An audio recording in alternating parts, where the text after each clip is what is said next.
Hi hello నమస్తే. Welcome to our channel. నేను మీ సిరి. ఈరోజు ఎపిసోడ్తో ఏకాంత మంత్రం అర్జున్ చెప్తున్న ఫ్లాష్ బ్యాక్ అంతటితో ఆగుతుంది. ఇక ప్రజెంట్లోకి వచ్చేయండి. ఏకాంత మంత్రం పార్ట్ 46. వీడియోలోకి వెళ్లే ముందు లైక్ చేసి స్టార్ట్ చేయండి. హవ్వా, నువ్వు అసలు ఎంత మోసం చేశావు అంటూ అర్జున్ భుజం మీద కొట్టింది సాహితి. నేనేం చేశాను అని అర్జున్ నవ్వుతుంటే, ఏం చేశానని అడుగుతావా, అసలు నువ్వెందుకు నాతో చెప్పలేదని కొట్టేస్తోంది. అరే ఆగు సాహి, తన మీదకి వాల్ చేసుకున్నాడు. అసలు అప్పుడే ప్రేమ అంటే ఎలా ఉంటుంది? అది ప్రేమో లేక ఆకర్షణో నాకు తెలియాలి కదా ముందు. అసలు ఎలా ఉండేదానివి? అప్పటి వరకు రోజుకు ఒక్కసారైనా కనిపిస్తూ చక్కగా మాట్లాడుతూ ఉండేదానివి. ఆ తర్వాత కనిపించడమే మానేశావు. నాకేం తెలుసు నువ్వు దొంగచాటుగా నా మనసుతో ఊసులాడుతున్నావని. నీకు కాస్త సుస్థి చేసిందని తెలియగానే విలవిల్లాడిపోయాను. ఆ తర్వాత ఇంకా బలంగా ఫిక్స్ అయిపోయాను, నువ్వు తప్ప నాకెవరూ వద్దని అంటూ ఆమె గడ్డం పట్టుకుని పైకి ఎత్తి ఆమె ముఖం మీద పడుతున్న జుట్టుని సవరిస్తూ అన్నాడు అర్జున్. అతని చుట్టూ చేతులు వేసి హృదయంలో ముఖం దాచేసుకుంది సాహితి. హ్యాపీనెస్ భరించలేకపోతున్నాను అర్జున్. ఎక్స్పెక్ట్ చేయలేదు తెలుసా నేను అసలు. ఆమె ఏడుస్తోంది. నీ తల మీద నీళ్లకుండా ఎప్పుడు ఉంటుందా సాహి? హ్యాపీనెస్ వస్తే ఏడ్చేదానివి, నిన్నే చూస్తున్నా అంటూ ఆమె తల నిమురుతూ అన్నాడు అర్జున్. ఆమె మాట్లాడలేదు. ఆమె గడ్డం కింద తన చేత్తో పట్టుకుని, సాహి, నీ మనసులో ఏముందో నాకు తెలియదు, నా మనసులో ఏముందో నీకు తెలియదు, కానీ మనమిద్దరం ఆలోచించింది ఒక్కటే. మనకంటూ అన్నీ ఆలోచించగలిగే వయసు రావాలి. ఒకరు వేలెత్తి చూపించకుండా మన కాళ్ళ మీద మనం నిలబడాలి. ఇప్పుడు అదే జరిగింది కదా, ఇంకెందుకు ఈ కన్నీళ్ళు అంటూ సున్నితంగా ఆమె కళ్ళు తుడిచాడు అర్జున్. ఇప్పుడు నేను చాలా సంతోషంగా ఉన్నాను. పెదవులు బిగబట్టి చిన్నగా నవ్వింది. ఆమె నవ్వు చూసి అతని ముఖం సన్నగా విచ్చుకుంది. సరే, ఇక వెళ్ళి పడుకుంటావా అని అడిగాడు. నువ్వు ఇంకా నాకేం చెప్పలేదు, చెప్పాల్సింది బోల్డంత ఉంది. ఆమె మూతి ముడిచి అడుగుతుంటే, తర్వాత మాట్లాడుకుందాం సాహి, టైం చూడు 2 అవుతోంది అని అర్జున్ చెప్పాడు. అలసిపోయావు కాబట్టి వదిలేస్తున్నాను, లేకపోతేనా అసలు వదిలిపెట్టను అని అంది దబాయింపుగా చూస్తూ. పైకి గట్టిగా నవ్వేసి, ఆల్రెడీ పట్టుకున్నాను ఉన్నావు కదా అన్నీ కళ్ళెగరేస్తూ అన్నాడు. తను అతడి మీదగా వాలిపోయినట్టు తెలుస్తుంటే, సాహితీ బుగ్గలు కందిపోతుంటే గబుక్కున దూరం జరిగింది. నేను అనేది ఇది కాదు అని ఆమె అంటుంటే, ఏమో నాకైతే ఇలాగే అర్థమవుతుంది మరి. ఆమె ముఖంలోకి చూస్తూ అన్నాడు అర్జున్. ఏం కాదు, దిక్కులు చూస్తూ చెప్పింది సాహితి. మరోసారి ఆమెను దగ్గరికి తీసుకుని, నాకైతే ఏమాత్రం నిన్ను వదిలిపెట్టి వెళ్ళాలి అని లేదు సాహి, కానీ బాగోదు కదా, ఇంకొన్నాళ్ళు ఆగితే నాతోనే ఉంటావు అతడు చెప్తుంటే నేను కూడా ఆ క్షణాల కోసం ఎదురు చూస్తున్నాను. అతడి హృదయం మీద చిరుముద్దు పెట్టుకుంది సాహితి. ఒక్కసారిగా చిరుగాలులు అతన్ని చుట్టుముట్టేసి ఊపిరాపేసిన ఫీలింగ్ కలిగింది. ఆమె చుట్టూ చేతులు బిగించాడు ఇంకా గట్టిగా. తన్ని తాను సంభాళించుకోవడానికి 2 క్షణాలే అలా కళ్ళు మూసుకున్నాడు అర్జున్. గబుక్కున ఆమెను దూరం జరిపేసి, వెళ్దాం పదా, ఆమె కంటే ముందే లేచి నిలబడ్డాడు. అతన్ని అయోమయంగా చూస్తూ అతని చేతిని పట్టుకుని పైకి లేచింది. నాకు తర్వాత మొత్తం చెప్పేయాలి, లేకపోతే నేను ఒప్పుకోను. ఆమె మరోసారి బెదిరిస్తుంటే, సరే చెప్తానులే, ముందైతే నువ్వు వెళ్ళి పడుకో, హెల్త్ డిస్టర్బ్ అవుతుంది అంటూ ఆమెను కింద వరకు వదిలి వచ్చాడు. నేను బయట వైపు లాక్ చేస్తున్నాను, ఇనుప గేట్ కాబట్టి లాక్ తీయచ్చు మీరైనా అని చెప్పి అక్కడి నుంచి వెళ్ళిపోయాడు. వచ్చి బెడ్ మీద పడిపోయింది సాహితి.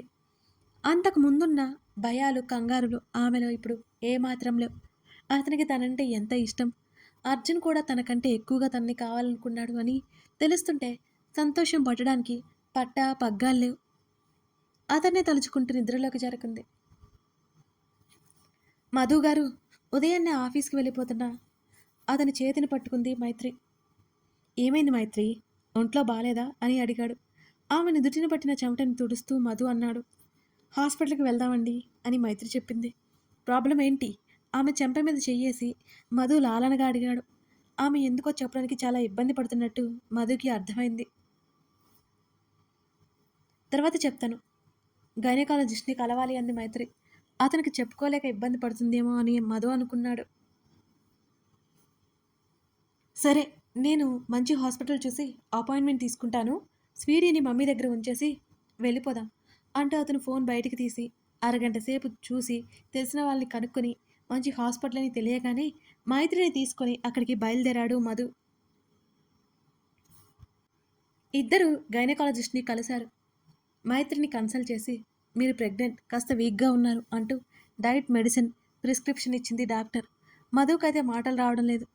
డాక్టర్ మీరు చెప్పేది ఆశ్చర్యంగా అడిగాడు మధు. నిజమా కాదా అన్నట్టు. అవును, మీ wife pregnant.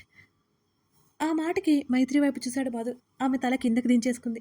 Thank you doctor, thank you so much అని మైత్రితో పాటు బయటకు వచ్చాడు. మైత్రి అంటూ ఆమెను హత్తుకున్నాడు. మధు చర్యకి ఆమె ఆశ్చర్యపోయింది. చాలా అంటే చాలా సంతోషంగా ఉంది. ఆమె నుదుటిన ముద్దు పెట్టుకున్నాడు మధు. సరేరా, టాబ్లెట్స్ తీసుకొని ఇంటికి వెళ్ళిపోదాం అంటూ ఆమె చేతిని పట్టుకుని నడుస్తుంటే అతడి వెనకే అడుగులు వేసింది. ఆమెతో సంతోషంగా మాట్లాడుతూ ఇంటికి చేరుకున్నాడు మధు. మమ్మీ డాడీ పిలిచేస్తున్న తల్లిదండ్రులు రాగానే తన తండ్రి కాబోతున్న విషయం చెప్పి సంతోషపడిపోయాడు. మధు తల్లి మైత్రి నోటిని తీపి చేసింది. అందరూ మాట్లాడుతున్నారు. మైత్రి మాత్రం చాలా దిగులుగా కూర్చుని ఉంది. రెస్ట్ తీసుకోమని మధు తల్లి అండంతో మెల్లిగా గది దగ్గరికి వచ్చింది. బెడ్ మీద స్వీటీ నిద్రపోతూ కనిపించింది. ఆమె పక్కన కూర్చుంది. గదిలోకి వచ్చిన మధుకి ముభావంగా కనిపించింది మైత్రి. ఏమైంది, ఏదైనా ఇబ్బందా అని అడుగుతూ ఆమెకి ఎదురుగా కూర్చున్నాడు మధు. నిజంగానే నేను తల్లిని కావడం మీకు ఇష్టమేనా అని మైత్రి అడుగుతుంటే అప్పటి వరకు అతని ముఖంలో ఉన్న నవ్వు మాయమైపోయింది. అయోమయం చోటు చేసుకుంది. ఏమైంది మైత్రి, ఎందుకలా మాట్లాడుతున్నావు? త్వరలోనే మనం పేరెంట్స్ కాబోతున్నందుకు నాకు చాలా సంతోషంగా ఉంది. నువ్వు ఎందుకు ఇలా మాట్లాడుతున్నావు? ఆమె చెంప మీద చేయి వేసి లాలనగా అడిగాడు మధు. అబద్ధం చెప్తున్నారు కదూ మీరు. నాకు ఈ బిడ్డ పుట్టడం మీకు ఇష్టం లేదు. అతన్ని కన్నీళ్లతో చూస్తుంది మైత్రి. చిచా, అలా ఎందుకు అనుకుంటావు మైత్రి నువ్వు? నా బిడ్డ భూమి మీదకి రాబోతుంటే నాకెందుకు ఇష్టం ఉండదు? ఆమె చెంపల మీద కారుతున్న కన్నీళ్ళని తుడిచాడు మధు మెల్లిగా. మిమ్మల్ని అడిగితే ఆ రోజు ఇష్టమే అన్నారు. మరి మొన్న మీ అత్తయ్య గారు వస్తే ఎందుకు మాట్లాడలేకపోయారు? అప్పటికే ఆమె ఏడ్చేస్తూ అడిగింది మైత్రి. ఆమె ఎందుకలా మాట్లాడుతుందో అర్థమైపోయింది మధుకి. గత 3-4 రోజులుగా అతనికి అంటీ ముట్టనట్టు దూరంగా తిరుగుతోంది. లోపల బాధపడుతోంది. మైత్రి అంటూ ఆమె చేతిని పట్టుకుని పెదవులకి తాకించుకున్నాడు మధు. చేతిని వెనక్కి తీసుకుంది. మీకు ఇష్టం లేకపోతే చెప్పండి, ఇలా ఇష్టం ఉన్నట్టు నటించొద్దు అని చేతుల్లో ముఖం దాచుకుని వెక్కిళ్ళి పెట్టి ఏడ్చింది మైత్రి. మైత్రి, ఏంటిది చిన్నపిల్లల? అత్తయ్య నా మాటలు విన్నావు అని అర్థమైంది, కానీ నువ్వు మొత్తం వెళ్ళలేదు. ఆ విషయం నాకు తెలుసు. స్వీటీని వాళ్ళకి ఇచ్చేయమని అడిగితే నేను ఇవ్వను అని చెప్పేశాను. స్వీటీకి తల్లిదండ్రులు మేమే అని గట్టిగా చెప్పాం. మా వదిన కూతురు కదా, తన కూతుర్ని స్వీటీలో చూసుకుంటామని వాళ్ళు అడిగారు. కానీ నా వల్ల కాదు అని చెప్పేశాను. కావాలంటే అమ్మమ్మ తాతయ్యగా మీ బాధ్యతను మీరు నిర్వహించండి అని కూడా అన్నాను. తీసుకెళ్ళి అప్పుడప్పుడు దగ్గర పెట్టుకుని మళ్ళీ తీసుకొచ్చి వదిలిపెట్టండి. మీ ప్రేమ చూపించడానికి నేను అసలు ఏమాత్రం అడ్డు చెప్పను. పర్మనెంట్గా స్వీటీని మాత్రం మీతో పంపను అని చెప్పేశాను. అప్పుడు అంది అత్తయ్య, రేపో మాపో మీకు బిడ్డ పుడితే స్వీటీని ఇంతే ప్రేమగా చూసుకుంటారా అని అడిగింది. నేను సమాధానం చెప్పేలోపే ఆమె మళ్ళీ మాట్లాడడం మొదలుపెట్టింది మైత్రి. నీ భార్య కడుపులో నలుసు పడితే నా మనవరాల్ని ఇంత ప్రేమగా చూసుకోదు. మీరు పిల్లల్ని కనకుండా ఉంటే మంచిది. నువ్వేమంటావు మధు అని అంది. అంతవరకు విని వెళ్ళిపోయి ఉంటావు అవునా? చిరునవ్వుతో అడిగాడు మధు. ఆమె మాట్లాడలేదు. అత్తయ్య అలా అంది, మనం స్వీటీని ఇచ్చేస్తామని తప్ప ఇంకో ఉద్దేశం కాదు అని అన్నాడు. మీరేం మాట్లాడకపోయేసరికి అని చిన్నగా నసిగింది మైత్రి. మాట్లాడాను, కానీ నువ్వు అప్పటికే వెళ్ళిపోయి ఉంటావు మైత్రి. మాకు బిడ్డ పుట్టిన స్వీటీ మీద ఏమాత్రం ప్రేమ తగ్గదు అని చెప్పాను. నీకు కూడా తగ్గదు, ఆ విషయం నాకు తెలుసు. ఇంకెందుకు నాకు భయం. ఒకవేళ ఫ్యూచర్లో మన స్వీటీని అంత ప్రేమగా చూసుకోకపోతే హాస్టల్లో వదిలేద్దాం అని మధు చెప్పాడు. అయ్యో ఏంటండి ఆ మాటలు? స్వీటీ నాకు మొదటి బిడ్డ. నేను ఎప్పుడైనా నాకు బిడ్డ కాదు అనుకోలేదు. మీరు ఇంకోసారి అలా మాట్లాడకండి, నాకు బాధగా ఉంటుంది అని మైత్రి చెప్పింది. ఇప్పటికైనా నీ మనసులో ఉన్న సందేహాలు భయాలు పోయాయా అని మధు అడిగాడు. తలూపి సారీ అంది చిన్నగా. ఇంకోసారి ఏమైనా అనిపిస్తే వెంటనే నన్ను అడిగే, అంతేకాని నీలో నువ్వు బాధపడకు అని చెప్తున్న మధుని హత్తుకుంది. ఈ శుభ సమయంలో కన్నీళ్లు కార్చవచ్చా అసలు? ఆమె కళ్ళు తుడిచాడు మధు. నీకు ఇష్టం లేదేమో అని భయపడ్డాను అంతే. ఇప్పుడు నాకు చాలా సంతోషంగా ఉంది అని నవ్వింది మైత్రి. అతని చేతులు ఆమెను చుట్టుకున్నాయి. పెళ్లికి వెడ్డింగ్ కార్డ్ సెలెక్ట్ చేయమని ముందు పడేసింది అమృత. అమ్మా ఏదో ఒకటి చూడండి, మళ్ళీ ఇందులో సెలెక్ట్ చేయడానికి ఏముంది?